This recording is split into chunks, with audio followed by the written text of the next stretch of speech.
News आ रही है US से कि वहां के जो वेटरन्स हैं, वेटरन्स को भी हम लोग डिस्कस करेंगे, वो देख रहे हैं या देखते हैं जो अफगानिस्तान का एकाएक पतन है। कोलैप्स का अर्थ होता है एकाएक पतन होना। विद एंग्विश, एंग्विश का अर्थ होता है पीड़ा, रेज का अर्थ होता है क्रोध और रिलीफ का अर्थ होता है राहत। तो इसका अर्थ इस प्रकार से होगा कि यूनाइटेड स्टेट्स के वेटरन्स अफगानिस्तान के पतन को पीड़ा, क्रोध और राहत के साथ देख रहे हैं या देखते हैं। आगे कह रहे हैं as the Taliban swept into, swept into का अर्थ होता है कि तेजी से किसी स्थान पर पहुंचना। स्वेप्ट इनटू काबुल, जैसे ही तालिबान काबुल के अंदर तेजी से घुसा। On Sunday wiping away any gains made, gains होता है उन्नति, जो कोई भी उन्नति की गई थी उसको मिटाते हुए। फिर आगे कहते हैं कि वेटरन्स सेड इन इंटरव्यूज, जो वेटरन्स हैं उन्होंने साक्षात्कारों में कहा है कि दे वाच्ड, उन्होंने देखा विद द रॉयलिंग, रॉयलिंग है वर्ब, रॉयल की आईएनजी फॉर्म, जिसका अर्थ होता है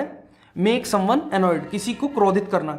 दे watched with the roiling mix of sadness, दुख, क्रोध और राहत के साथ। वेटरन को डिस्कस कर लेते हैं। नाउन है, इसका अर्थ होता है अ पर्सन, एक ऐसा व्यक्ति हु हैज, जिसके पास है वेरी लॉन्ग एक्सपीरियंस, बहुत लंबा अनुभव, ऑफ अ पर्टिकुलर एक्टिविटी, किसी निश्चित एक्टिविटी का या निश्चित काम की बहुत लंबा अनुभव जिसको हो, ऐसा व्यक्ति कहलाता है वेटरन। इसका दूसरा मीनिंग भी होता है a person who has been in the armed forces during the war, एक ऐसा व्यक्ति जो युद्ध के दौरान सशस्त्र सेना का हिस्सा रहा हो। एग्जाम्पल के लिए कारगिल वार वेटरन।